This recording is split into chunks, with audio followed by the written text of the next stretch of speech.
Hello guys, what's up? Welcome to Hello AI Channel. This is AI. 皆さんこんにちは。今日はちょっと緊急で動画を撮ることに決めたので、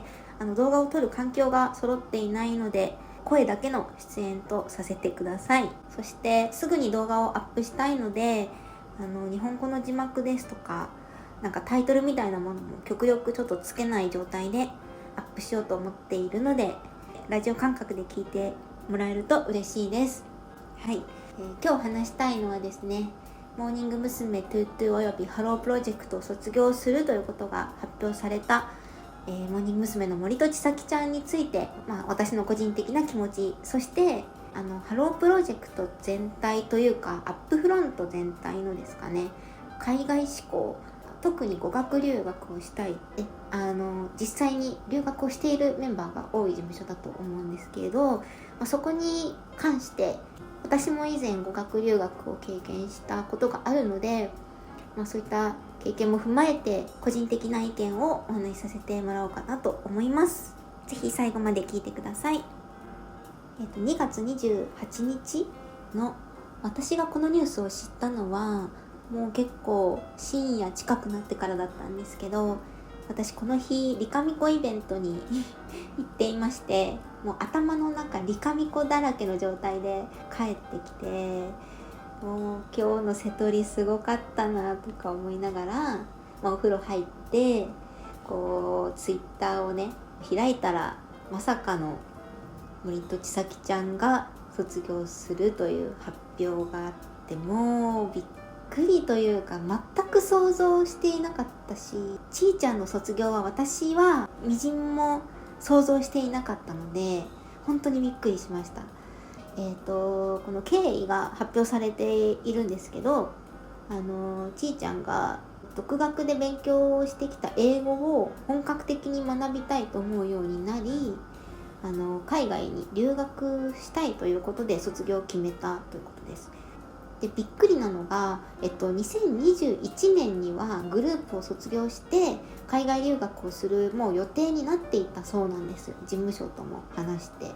でそれがコロナ禍の影響で延期になって、で今留学のめどがついたっていうことで、今回6月20日の日本武道館でやるんだって感じなんですけど、武道館のコンサートツアーの最終公演をもってグループから卒業するっていうことになったそうです。なのでまず去年のいつかわかんないですけど、去年の時点でもう卒業するっていうことは決まっていたんですね。話が進んでいたんですね。ただファンとしてちょっとホッとするのは、このちーちゃんの留学の期間が約1年半で、帰国した後もアップフロントに所属して活動を継続していくという予定になっているそうなんです。なのでグループからは卒業になってしまうんですけど、その事務所を辞めるわけではなく、こう一旦活動休止をしてその後また戻ってくるということなので、またアイドルとしてのちーちゃんが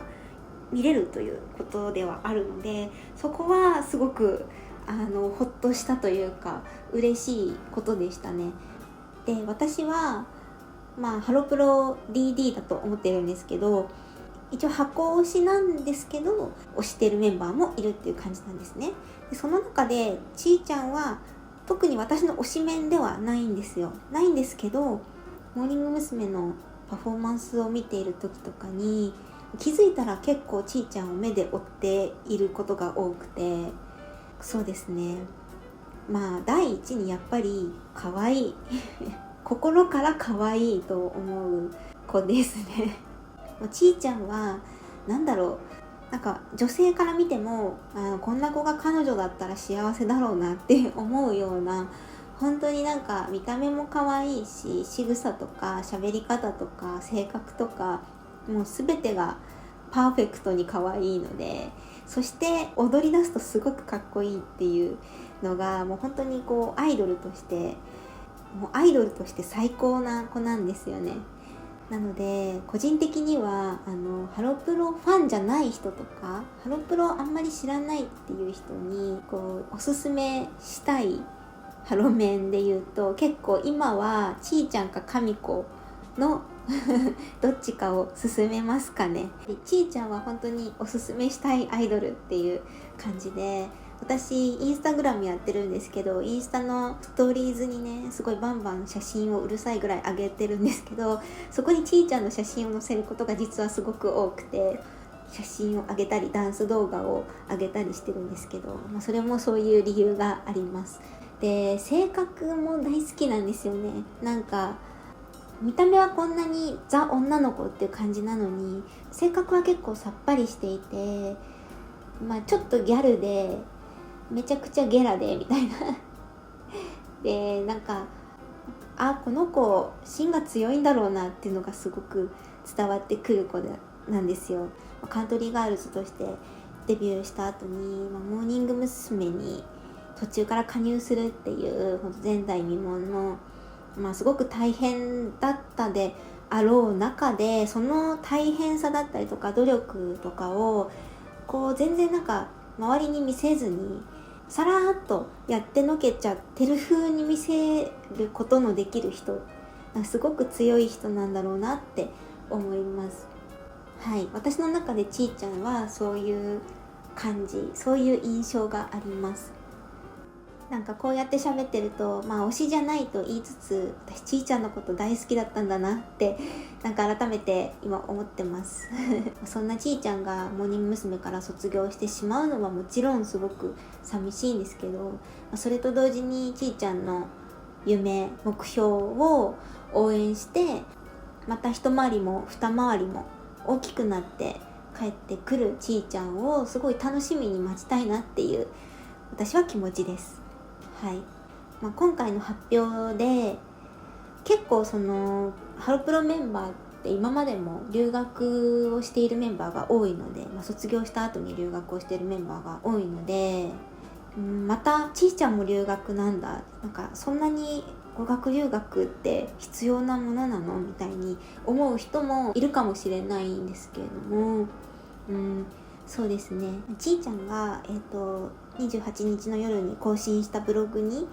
ちーちゃん自身が書いていることなんですけど、モーニング娘。として海外に行った時に、その空気がとても新鮮で、新しい環境に身を置くことで成長したい、自分に自信を持てるようになりたいと思うようになったっていうことを、書いているんですけどね、やっぱりここが大きいと思うんですよね。その語学を勉強するっていうのももちろん大きな目標の一つだと思うんです。大きな理由の一つだと思うんですけど、それ以前にこっちが多分大きいのかなと。日本で当たり前なことが当たり前じゃない世界なんですよね。割とどこの国に行っても、日本での価値観がそのまま通用する国って多分なくて、で人によってはねそう思わない人もいると思うんですけど、ちーちゃんはそこに身を置くことで自分が成長できるんじゃないかって思ったってことだと思うんですけど、もう一度そう思ったらもう日本の外に一度出ないとやっぱりわからないんですよね。そしてハロプロの先輩たちにはそういった経験をしてきた人がたくさんいるので、モーニング娘。の先輩の鞘師だってそうですし、他にもたくさんいるので、やっぱりそういった人たちの例を見てきて、ちーちゃんも先輩たちの例を見てきてるからこそ、そこに背中を押されたっていう部分はあるかもしれないですね。あとはこれは想像ですけど、なんか最近は結構 J-POP のアイドル以外に目を向けているメンバー、ハロプロメンバーに限らないですけどアイドルたちが多いと思うので、そこで世界に目を向けることによって語学の大切さとか広い視野を持つことは大事なんじゃないかって思う子はもしかしたら多いのかなと思います。で、別にじゃあ視野を広げたいとか成長したいとかだったら別に語学留学じゃなくてもいいんじゃないの、旅行とかじゃダメなのって思う人もいるかもしれないんですけど、結構語学を本気で上達させたいっていうのは本音だと思います。私はこのちーちゃんの1年半の語学留学の予定ってところを見て、ここからちーちゃんの本気度を私は勝手に感じているんですね。なんか語学留学って短い人だと3ヶ月ぐらいからする人とかが多くて、割となんかその期間に幅があるんですけど、本気で語学をちいちゃんぐらいの年から身につけようと思ったら3ヶ月とか半年とかじゃ絶対足りないんですよね。でも1年半っていう期間は本当に頑張ればかなり上達する期間だとは思うんですよ。そしてちいちゃんのその性格というか人間的なところを私はファンとして見ているだけですけど、見てるとすごく海外に向いてる子だと思うので、なんかある程度のことはやっちゃえみたいなところがある子じゃないと、結構海外って予測不可能なことが起こるので結構きついんですよ。なんですけどちいちゃんは多分そこをうまく乗り切れそうだなと個人的に思います。で、今回はちいちゃんが、英語の語学留学ということなんですけど、少し前にキュートの中島咲ちゃん、ナッキーが語学留学に旅立ちましたよね、もう、とかがあったりとかして、でそれもキュートで2人目なんですよね。最初にマイマイが卒業してから割とすぐに語学留学に行ってたと思うんですけど、モーニング娘。でもさっき言ったようにさやしが、ダンスと語学の勉強で海外に行っていて、そうモーニング娘。だとチェルがチェルは帰国子女なんですけど、モーニング娘。に在籍中に短期留学したことがあるんですよね。あとは他にもプラチナ期のメンバーとか、それ以前のメンバーとかも卒業した後にですけど留学をしていたりとかして、そうアンジュルムのカッサーもね海外に行ってパフォーマンスに磨きをかけたいということでしたよね。だからすごく多いんですよ。他のアイドルグループのことそんな知らないですけど、でもアップフロントは、なんか留学する割合はかなり高いと思いますね。で、私がすごく思うのはやっぱり事務所のそこに対しての理解というか、なんか後押しをする事務所だなってすごく前から思っていて、で一番思ったのはやっぱりチェルですね。チェルが野中美希ちゃんがモーニング娘。の一員であるにもかかわらず在籍したまんま短期ですけど語学留学に行ったんですよね。もともと英語が喋れる子なので、さらにそれに磨きをかけるために短期留学したんですけど、それもチェルが自分からこうやりたいって言ったことに対して事務所が OK を出したっていうのが、もちろんそれまでのチェルのねその貢献があったからだとしても、私は結構びっくりしましたね。でコロナ禍でなければ海外のねツアーに行ったりもしていましたし、アップフロントがその海外志向が高いっていうのは今に始まったことではなくて、ずっと前からそうだと思うんですけど、チェルはちょっと異例だとしても、他のメンバーも今回のちーちゃんみたいな形で事務所に席を残しておくよ、行ってらっしゃいっていう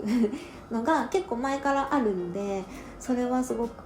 いい事務所だなと私は思うんですよ。ただなんか一個思うのはその後ですよね。その後どういう活動ができるのか、それがどうやってその後のちーちゃんの活動に生かされるんだろうってちょっと考えてしまいますね。でそれはなんかその留学後のちーちゃんだけでなく、今のメンバー、今の現役のハロメンに関してもそう思っていて、せっかくそのチェルだったりとか、あとは、ジュースの有沢いちかちゃんだったりとか、椿の新メンバーのマリンちゃんだったりとか、ネイティブに近いレベルで英語を話せるメンバーを積極的に取っていて、なんか彼女たちもそこに対してやる気があるんだけど、なんかそこがうまく発揮されていない、発揮される場があんまり与えられていないのがちょっともったいないなって思うんですよ。じゃあ具体的にどういう活動をしたらいいのか、英語を使ってどういう活動をしたらいいんだって聞かれると私もわからないんですけど、なんかせっかくアイドルだから、アイドルじゃないとできないことに何かつながればいいなって思いますね。例えばその英語を使うだけだったら翻訳とか通訳とかナレーションをね英語で話すとか、なんかいろんな仕事はたくさんあると思うんですけど、でもちろんそういうことをやってもいいと思うんですけど、なんかせっかくアイドルでステージに立つ人たちなので、そことうまくつなげて何かができたら最高なのになと思いますし、ちーちゃんがきっと高い英語力をつけて帰国した時に何かその面白いことができるような環境があれば最高だなと思いますね。はい、ちょっとダラダラと喋ってしまいましたが、最後にですね、ちーちゃんがカントリーガールズとしてデビューして様々な変化があった中でもこんな私を受け入れてくれてありがとうございますってことをブログに書いてるんですけど、それはこっちのセリフですっていうのを本当に思います。ちーちゃんに出会えてよかったなって思います。まだまだ6月までも時間があるので、それまで変わらずちーちゃんを応援していきたいですし、その後もずっとファンとして応援し続けていきたいと思います。では今日はこの辺で聞いてくださりありがとうございました。またね。See you!